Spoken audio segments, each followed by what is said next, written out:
नमस्कार। आपने अक्सर देखा होगा कि आपके आस-पड़ोस के जो लोग होंगे, वो अपने बच्चों को कोई न कोई कोचिंग में ज़रूर भेजेंगे।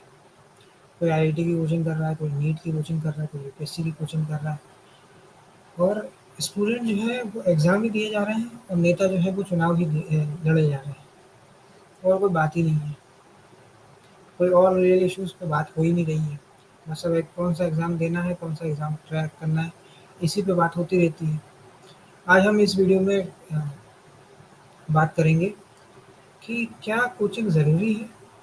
और इतना कोचिंग करके भी कोई फ़ायदा हो रहा है देश का या नहीं हो रहा है? क्योंकि कोचिंग वाले तो कमा रहे हैं, आपका बच्चा किस कंडीशन में चल रहा है? अगर आप कोचिंग करवा रहे हैं, तो आप उसको स्टेरॉइड दे रहे हैं। आपका बच्चा जो है आईआईटी क्रैक कर लेगा, आईआईटी में जाएगा, फिर 3rd ईयर, 4th ईयर में उसकी हालत ख़राब हो जाएगी, या तो उसको छोड़ना पड़ेगा या फिर कोई गलत स्टेप्स लेने पड़ेंगे। और ये तो आप सभी को पता है कि कई लोग जो है ड्रॉप आउट भी करते हैं आईआईटी से। इसलिए उस पे ज़्यादा प्रेशर मत डालिए। 7th क्लास के बाद से लोग आईआईटी की कोचिंग करवा रहे हैं। 11th में भी चल जाता है और 10th क्लास के बाद जब आप ये कोटा भेजते हो, तो वो बच्चे होते हैं 16-17 साल के। उनके मूड स्विंग होते हैं, कभी कुछ उनको लगता है, कभी कुछ लगता है। कोटा में पढ़ने का भी माहौल है, और बिगड़ने का भी माहौल है। वहाँ पे पूरे जो गेमिंग पार्लर है और दूसरी बहुत तमाम चीज़ें हैं, उल्टी-सीधी चीज़ें भी हैं। इसलिए आप समझिए कि अगर कोचिंग करवाना ही है, तो अपने शहर में अपने पास रख के ही बच्चों को करवाइए और उसकी एक लिमिट होनी चाहिए। ये नहीं कि 10-10, 15-15 साल तक यूपीएससी ही दिए जा रहे हैं। 2 साल दीजिए, 3 साल दीजिए, ज़्यादा से ज़्यादा 4 साल दीजिए। उसके बाद आपको समझना पड़ेगा कि कुछ और भी काम होते हैं। सब लोग जो है कलेक्टर नहीं बन सकते, सब लोग आईआईटी नहीं जा सकते। उसमें आईआईटी में जो सीट्स हैं वही 1000 हैं और नीट में भी ऐसा ही है, वो भरने वाले लाखों हैं। यूपीएससी में 800-900 पोस्ट रहती है ज़्यादा से ज़्यादा, तो भरने वाले 10 लाख लोग होते हैं। इंटरव्यू तक प्री और मेंस क्लियर करके 2700 या 2500 लोग पहुँचते हैं। तो फिर पोस्ट तो उतने ही लोगों को मिलेगी जितनी की है। ये थोड़ी ना हो सकता है कि ज़्यादा से ज़्यादा लोगों को मिल सकती है, कोई वेटिंग लिस्ट है अगले वाले में उनको भी मिल जाएगी। ऐसा नहीं होता है। आप गाँव में हैं तो आपके पास कोई ऑप्शन नहीं है, तो आपको सरकारी नौकरी की तैयारी ही करनी पड़ रही है। आपके पिताजी की ट्रांसफर जॉब थी, आपको स्थिरता नहीं मिली है, तो आपको वही करना पड़ेगा। आपके पास कोई ऑप्शन नहीं है। लेकिन मिडिल क्लास के बच्चों के पास बहुत सारे ऑप्शंस हैं। अब सरकार डायरेक्टली नहीं कह सकती कि सरकारी नौकरी को गरीबों के लिए छोड़ दो। इसलिए वो गरीब सरकारी नौकरी को ही ऐसा बनाएगी कि मिडिल क्लास का तेल निकल जाए और निकलना चालू भी हो चुका है। आपने महाराष्ट्र में जो सिटीज़ का नाम सुना होगा वो पुणे, मुंबई, नागपुर बताओगे आप। लेकिन वहाँ पे नक्सलाइट एरिया भी होते हैं, जैसे गढ़चिरौली। और हमारे से 2 पीढ़ी पहले लोगों को सिर्फ़ जॉब से मतलब था। हमारे से पहले जो पिताजी वाली जनरेशन है, उनको क्वालिटी ऑफ लाइफ़ चाहिए थी। उन्होंने क्वालिटी ऑफ लाइफ़ हमें दे दी, जो बेसिक फैसिलिटी थी, गैस कनेक्शन, घर, कपड़े, पानी, बिजली, ये सब हमें मिल चुका है। अब हमको चाहिए क्वालिटी ऑफ वर्क।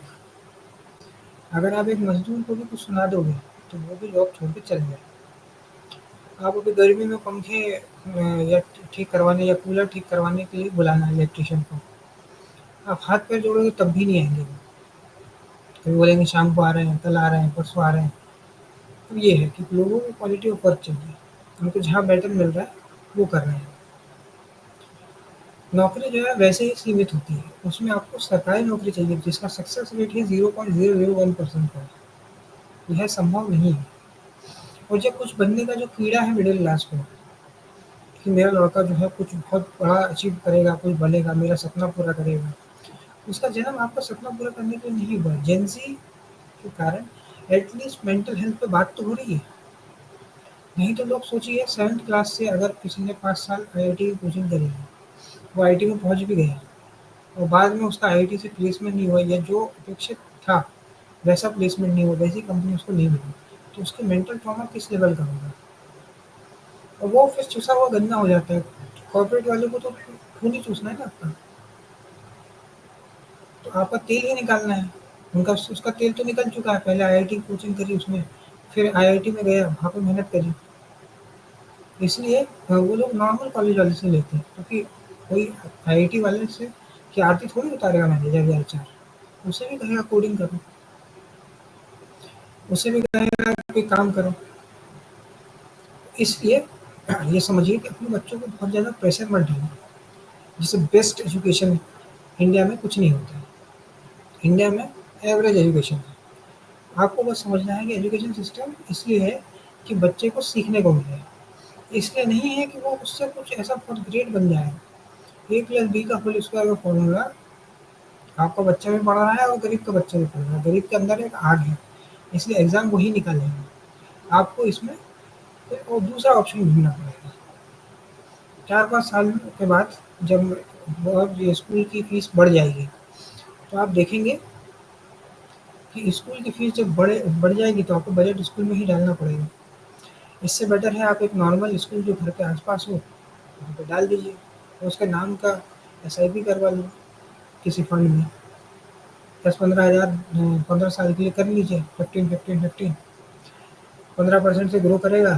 15 साल बाद आपके पास 1 करोड़ के आस-पास आ जाएगा। फिर आप कह दो कि हम जितना करवा सकते हैं करवा लिए, ये पैसे तुमको दे देते हैं, तुमको जो करना है करो। कम से कम उसको वो मेंटल ट्रॉमा तो नहीं होगा कि उसके नंबर कम आए। अब अगर आईआईटी में किसी की 50,000 भी रैंक आई है, तो हो सकता है उसने लाखों बच्चों को बीट किया है, लेकिन आपके एजुकेशन सिस्टम के कारण तो वो पीछे हो गए। कल को आपकी सीटें बढ़ जाएँगी, यही बच्चे डिज़र्विंग हो जाएँगे, तो इनको एडमिशन मिल जाएगा। इसलिए एक जो एग्ज़ाम है, वो आपको ये डिसाइड नहीं कर सकता कि आप फेलियर हो या नहीं। ऐसे कई स्कूल कॉलेज के टीचर्स होते हैं, प्रोफ़ेसर्स होते हैं, जो आपको कहते थे कि आप चपरासी बनने लायक नहीं हो, आप जीवन में कुछ नहीं कर पाओगे, फिर भी आप कर लेते हो। और ये महँगे स्कूलों में कोचिंग वही भेजते हैं, जो अपने टाइम पे जो है कुछ ज़्यादा कर नहीं पाए। जो अच्छे पढ़ने वाले बच्चे होते हैं, जो स्टूडेंट बहुत बढ़िया थे और उन्होंने कुछ अचीव कर लिया और उन्होंने अपने आस-पास देखा कि 60% वाले भी पहुँचा है, 55 वाले भी पहुँचा है, कभी-कभी उससे बेटर भी किया है। तो वो उनका ऑब्सेशन इतना नहीं रहता है। तो ये समझिए, बच्चे को स्कूल पढ़ाना ज़रूरी है। सरकारी स्कूल में पढ़ने को नहीं बोलूँगा। आप छोटे शहर में हो, तो केंद्रीय विद्यालय भेजिए, और अगर बड़े शहर में हो, तो एक ठीक-ठाक स्कूल में भेजिए। तो लाखों में अगर आप एकदम करण जौहर के स्कूल में अपने बच्चे को भेजोगे, करण जौहर की फ़िल्मों में जैसा दिखाया जाता है, तो वो बहुत ग्रेट नहीं करेगा। कुछ एक्सेप्शन होते हैं, जैसे रणबीर अलाहाबादी एक्सेप्शन है कि उसने नेटवर्किंग करी है महँगे स्कूल में पढ़ के, और तो जो अपने पॉडकास्ट में बुलाता है, वो आ जाते हैं। तो उसने एक नेटवर्क फ़ॉर्म किया है। सब लोग वैसा नहीं करते हैं, और आप महँगे स्कूल में पढ़ाओगे तो आपका जो बच्चा है, वो कल को जो है ये देखेगा कि उसके आस-पास वाले तो एंट्रेंस टेस्ट देंगे नहीं, क्योंकि जो हज़ार करोड़ जिसकी नेटवर्थ है, वो अपने बच्चे को बाहर पढ़ने भी भेज सकता है। बट आपके बच्चे को तो एंट्रेंस टेस्ट देना पड़ेगा, तो उसको अपने पिता से दिक्कत होती है। और एक एज ऐसे आती है, बच्चा जो देखता है उसको अमीर-गरीब समझता नहीं है, बच्चा जो देखता है उसको वो चाहिए। आईफ़ोन देखेगा तो वो चाहिए। इसलिए अब आपका तो लिमिट है ना, जो नौकरी करते हैं, किस हद तक आप उसकी ख़ामोशी पूरी करेंगे। आप तो बाहर पढ़ने नहीं भेज सकते, आप तो 25-30 लाख नहीं खर्चा कर सकते। 50 लाख में तो आपका लोन ही चल रहा होगा घर का।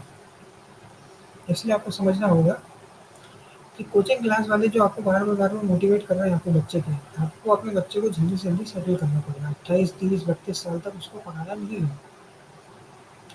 और अगर आप उसको बार-बार सपोर्ट करते रहोगे, तो 35-36 साल तक जब उसको समझ में नहीं आएगा, और 37-38 साल में अपनी बुद्धि विवेक चेतना जगाने जाएँगे, या उसका यूपीएससी क्रैक नहीं होगा।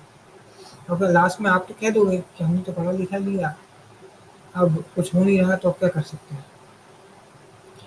इसलिए समझिए चीज़ों को, जो पहले वाला का ऑब्सेशन है उसको छोड़ दीजिए। आपकी क्लास में जो 55-60% भी लेकर आते थे, वो भी जीवन में बहुत कुछ अचीव कर चुके हैं। या हो सकता है कल को वो कम परसेंट के कारण कोई बिज़नेस कर लिए हों और आपसे ज़्यादा कमा रहे हों। और कम परसेंट आए हैं तो वो हो सकता है कथावाचक बन गए हों, या फिर कहीं न कहीं नेता बन गए हैं और आपसे ज़्यादा सक्सेसफुल हैं। बाबा रामदेव कौन से स्कूल में पढ़े थे? कौन से कॉलेज में आईआईटी गए हैं? किसने उनको योगा सिखाया? कोई नहीं जानता। बट आज वो पूरी दुनिया को योगा सिखा रहे हैं। इसलिए ये मैटर नहीं करता, ये जो डिग्री का ऑब्सेशन मिडल क्लास लेके बैठी है कि डिग्री है तो ही सब कुछ होगा। नहीं होगा। Stand up comedian Raju Srivastava कौन से डिग्री लिए हुए हैं? आप बताइए? वैसे बहुत सक्सेसफुल लोग हैं जो स्कूल कॉलेज में कुछ नहीं कर पाए, लेकिन आगे बढ़ जाते हैं। जो आप एक्टर्स को जो ग्लोरीफाई करते हो, जो उनके पोस्टर लगाते हो, वो कितना पढ़े लिखे हैं। कई लोग तो 10वीं 12वीं फेल भी होते हैं, लेकिन उन्होंने अपनी कॉम्पिटेंसी पे काम किया। एक एक्ट्रेस है जिसको प्रधानमंत्री राष्ट्रपति का नाम भी नहीं पता, लेकिन राष्ट्रपति ने खुद बुला के उसको नेशनल अवार्ड दिया है, क्योंकि उसने अपनी वीकनेस पे नहीं, स्ट्रेंथ पे खेलना चालू किया। इस कारण से उसको नेशनल अवार्ड मिला है। तो पढ़ने लिखने से जो बहुत ग्रेट अचीव नहीं होता है। एवरेज एजुकेशन सिस्टम में कुछ हद तक आपको करना ही पड़ेगा पढ़ाई, और कोई ऑप्शन नहीं है, तो स्कूल कॉलेज तो भेजना ही पड़ेगा।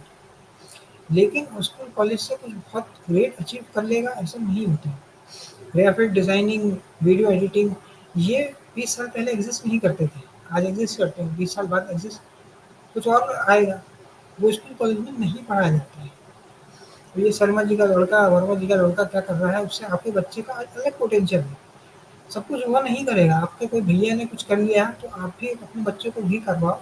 तो अपने भैया के लड़के ने जो कर लिया, ऐसा नहीं होता है। समझिए, हर बच्चे का एक अपना एक पोटेंशियल होता है। ऐसे लोग भी होते हैं जो कॉलेज में सक्सेसफुल नहीं हुए और आज बिग फोर में है या गूगल, अमेज़न जैसी कंपनी में पहुँच चुके हैं, क्योंकि उनकी कोडिंग स्किल्स अच्छी थी, एनालिटिक स्किल्स अच्छी थी। तो आपको समझना होगा बेस्ट एजुकेशन जैसा कुछ नहीं होता है, और कुछ बन जाए इसका ऑब्सेशन छोड़ दीजिए, क्योंकि फ्यूचर जो है उसमें अलग-अलग चीज़ें हैं।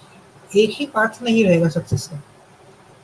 आज के इस वीडियो में इतना ही। अगर ये वीडियो आपको पसंद आए तो वीडियो को लाइक करें, शेयर करें और चैनल को सब्सक्राइब करें। धन्यवाद।